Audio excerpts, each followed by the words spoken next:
warahmatullahi wabarakatuh. Baiklah, kami dari kelompok 3 dengan saya Muhammad Farhan. Di bawah saya ini M. Apip Pratama, di bawahnya lagi Fitriani dan Anes Ingrawati yang terakhir. Baiklah, kami di sini akan menjelaskan tentang bab 3 tentang kausal komparatif yang akan dijelaskan pertama oleh saya. Penelitian kausal kooperatif. Apa itu penelitian kausal kooperatif? Dalam penelitian kausal kooperatif, penelitian berusaha untuk menentukan penyebab atau konsekuensi dari perbedaan yang sudah ada. Poin kedua yaitu penelitian kausal komparatif terkadang juga disebut sebagai penelitian ex post facto. Dari bahasa Latin yaitu setelah fakta. Poin ketiga, variabel kelompok yang berbeda dalam penelitian kausal komparatif terletak pada variabel yang tidak dapat dimanipulasi maupun yang telah dimanipulasi untuk satu alasan atau yang lainnya. Dan poin keempat, dalam penelitian eksperimental, kendala etika mencegah variabel dimanipulasi. Selanjutnya yaitu berbagai jenis penelitian kausal komparatif. Tipe pertama yaitu eksplorasi efek, yaitu variabel dependent yang disebabkan oleh keanggotaan yang diberikan kelompok atau yang dibuat secara kelompok. Yang tipe kedua yaitu eksplorasi penyebab atau variabel independen dari keanggotaan kelompok. Dan tipe ketiga yaitu eksplorasi konsekuensi atau variabel dependent karena intervensi. Selanjutnya yaitu persamaan antara penelitian kausal komparatif dengan penelitian korelasional. Poin pertama yaitu keduanya merupakan contoh penelitian asosiasi atau berusaha mencari dan menggali hubungan di antara variabel. Poin kedua yaitu penelitian tersebut berusaha menjelaskan berbagai fenomena. Poin ketiga, kedua penelitian tersebut mengidentifikasi variabel yang cocok untuk dieksplorasi. Yang selanjutnya melalui penelitian eksperimental. Poin keempat yaitu kedua penelitian tersebut memberi arahan untuk penelitian eksperimen berikutnya. Yang kelima, kedua penelitian tersebut tidak memperbolehkan manipulasi data oleh para peneliti. Poin keenam, kedua penelitian tersebut berusaha menggali penyebab, namun dalam kedua penelitian itu penyebab harus didiskusikan. Selanjutnya yaitu tentang perbedaan antara penelitian kausal komparatif dengan penelitian korelasional. Poin pertama yaitu penelitian kausal komparatif membandingkan dua kelompok subjek atau lebih. Sementara penelitian korelasional merupakan penelitian nilai pada setiap variabel untuk setiap subjek. Poin kedua yaitu penelitian korelasi menginvestigasi dua atau lebih variabel kuantitatif. Sedangkan penelitian kausal komparatif melibatkan setidaknya satu variabel kategori keanggotaan kelompok. Dan poin ketiga yaitu penelitian korelasi menganalisis data dengan scatter plots dan koefisien korelasi. Sementara penelitian kausal komparatif membandingkan rata-rata atau menggunakan tabel cross-break.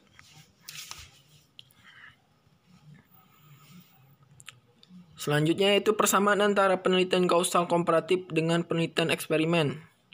Poin pertama, keduanya merupakan setidaknya satu variabel kategori keanggotaan kelompok.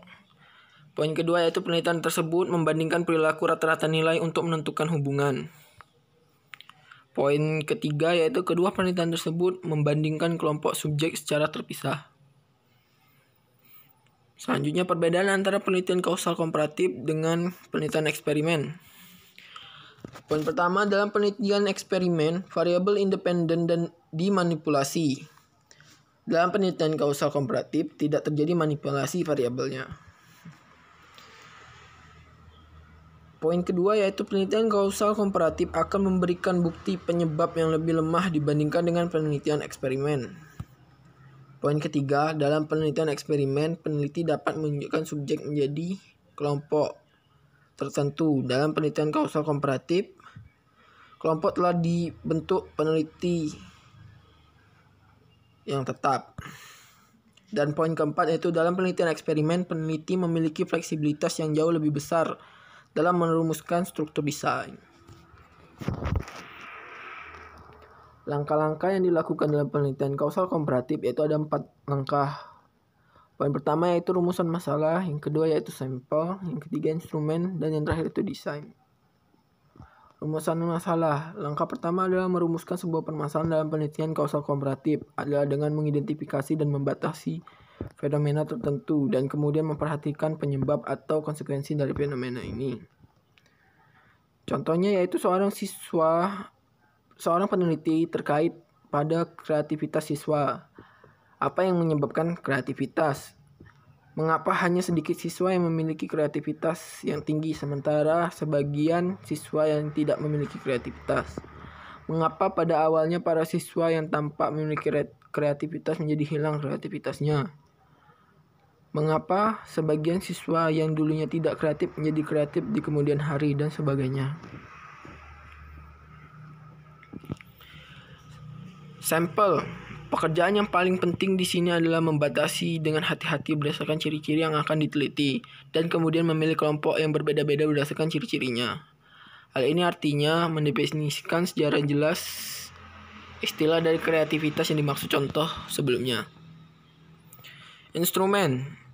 Instrumen tidak ada batasan jenis instrumen yang dapat digunakan dalam penelitian kausal komparatif, yaitu terdiri dari tes prestasi, kuesioner, jadwal wawancara, dan pengukuran sikap.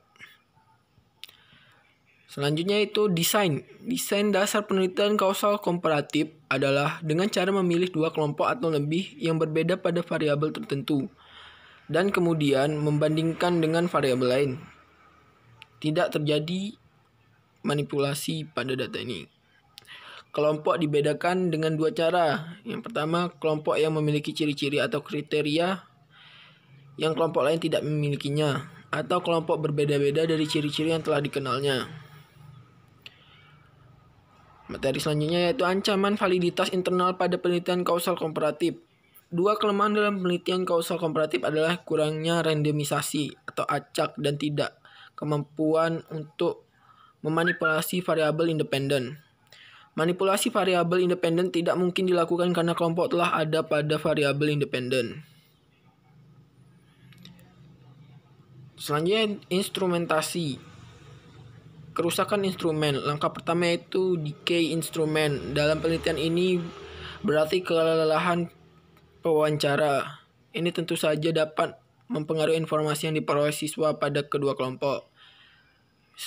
Poin kedua yaitu karakter pengumpul data. Yaitu karakter pengumpul data dapat diperkirakan dapat mempengaruhi informasi yang diperoleh pada variabel kausal yang dihipotesiskan. Poin ketiga yaitu biasnya pengumpulan data atau penyimpangan pengumpulan data. Bias dapat mempengaruhi data yang diambil. Bias mungkin berbeda untuk 2 kelompok. Contohnya, seorang interviewer mungkin bersikap berbeda ketika mewawancari siswa DU. Identifikasi adanya ancaman terhadap validitas internal penelitian kausal komparatif bisa dilihat pada gambar tersebut.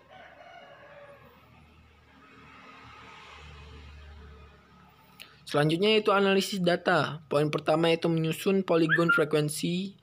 Poin kedua yaitu menghitung mean dan standar deviasi dari masing-masing kelompok jika variabelnya kuantitatif. Poin ketiga, setelah statistik deskriptif diperoleh, selanjutnya hasil dianalisis untuk kepentingan tersebut. Suatu tes inferensi statistik mungkin atau tidak mungkin sesuai, tergantung pada apakah sampel random yang digunakan berasal dari populasi yang diidentifikasi. Ya, poin kelima yaitu pada umumnya tes yang digunakan dalam penelitian kausal komparatif adalah t-test untuk perbedaan antara rata-rata. Ketika lebih dari 2 kelompok yang digunakan, maka analisis varians atau analisis covariance merupakan tes yang cocok untuk digunakan. Asosiasi antara variabel kategori, yaitu metode penggabungan variabel yang masih dipertimbangkan untuk beberapa situasi. Poin pertama itu satu variabel kategori kuantitatif atau kausal komparatif, atau keduanya merupakan variabel kuantitatif korelasional dengan menggunakan tabel Cross-Break dan koefisien kontingen. Sifat penelitian kausal komparatif. Yang pertama itu penelitian kausal komparatif seperti halnya penelitian korelasional, berusaha untuk mengidentifikasi asosiasi antar variabel. Poin kedua yaitu penelitian kausal komparatif mencoba untuk menemukan penyebab atau mensekuensi dari perbedaan yang sudah ada antara kelompok individu.